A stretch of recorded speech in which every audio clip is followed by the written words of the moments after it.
Après l'accord historique de Kunming-Montréal signé en 2022, ayant fixé le cadre de l'action internationale face à la crise de la biodiversité, 2 ans plus tard, l'attention se focalise sur l'opérationnalisation et le suivi du progrès des États de la mise en œuvre de ces cadres. Classée 5e sur le plan mondial avec une biodiversité exceptionnelle, la République démocratique du Congo ainsi que d'autres parties prenantes s'activent dans les négociations pour obtenir gain de cause. À Cali, en Colombie, la RDC mouille à nouveau son maillot pour alerter sur les menaces qui pèsent sur sa biodiversité, consécutivement à la guerre dans sa partie Est, où se trouve l'une de 7 merveilles du monde, patrimoine de l'UNESCO, l'emblématique parc de Virunga, ce vieux site d'Afrique est très riche en biodiversité.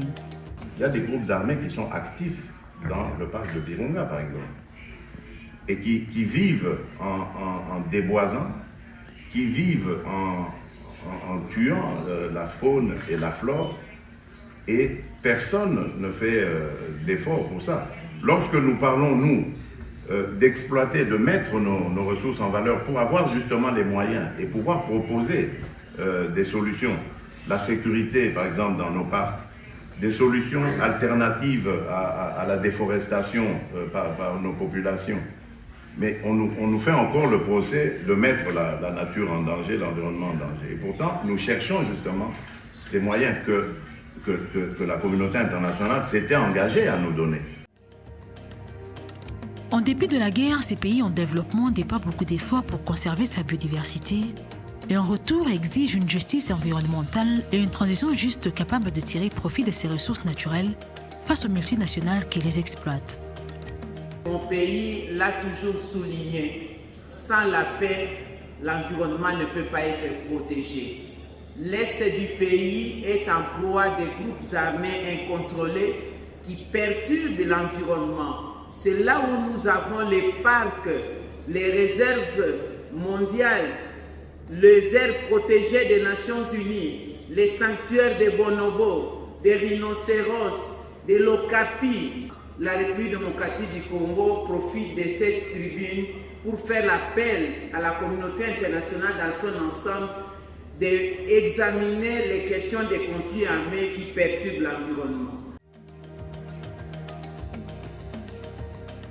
Au regard des préoccupations des uns et des autres, l'institutionnalisation d'une politique internationale de protection de la biodiversité dans le cadre de la Convention de la diversité biologique s'impose comme une des voies par excellence pour remédier à cette situation qui oblige aussi une mobilisation importante des ressources, notamment financières et techniques. Nous donnons la possibilité aujourd'hui au monde d'atteindre 1,5 degré Celsius de l'objectif pour la température moyenne du monde en donnant la matière qu'il faut à changer de procédés polluants en non polluants. Aujourd'hui, nous parlons tous en termes de véhicules électriques. Mais les coltans, les lithium, les cobaltes, tout ça, vous trouvez en République démocratique du Congo. Aujourd'hui, théâtre d'affrontement. Et c'est là où il y a les réseaux du banditisme, des trafics illicites, des armes et des minerais.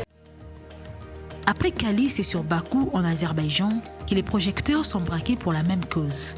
La compensation équitable à la hauteur de services écosystémiques rendus à l'humanité. La RDC, pays solution face à une crise climatique, ne loupe aucune occasion pour confirmer son leadership écologique. Nous avons des tourbières en RDC qui est absolument nécessaire, dont la conservation est nécessaire pour créer des conditions écologiques favorables à la sauvegarde de l'humanité. Nous faisons un effort. Quelle est la contrepartie ? Limiter le réchauffement climatique et mobiliser les financements pour la mise en œuvre de la contribution déterminée au niveau national, c'est le challenge de chaque État, dont la RDC qui chiffre sa CEDEN à 48,68 milliards de dollars pour une réduction des 21% d'émissions, dont 19% sous conditions de soutien. Ces grands défis à relever pour le pays rentrent dans la droite ligne de la 29e conférence de parties qui s'attend à définir un nouvel objectif mondial de financement de la lutte contre le réchauffement climatique. Nous sommes prêts à travailler ensemble avec les autres pays du monde dans le cadre des transferts virtuels de l'eau, essentiellement dans les domaines agricoles. Mais c'est là il y a des défis à relever. Les défis, c'est un travail décent pour lutter contre les inégalités, pour lutter contre les discriminations, pour donner l'autonomisation même de la population, lutter contre la faim dans les domaines des systèmes agricoles. Et les chiffres, j'en ai parlé, les phrases, c'est de sorte que Nous avons mis en place un programme qui va faire la revanche du sol sur le sous-sol. Face aux catastrophes climatiques qui s'observent à travers le monde, chaque coin du monde paye le lourd tribut de cette crise climatique, l'occasion d'assister sur des actions à mener en toute urgence.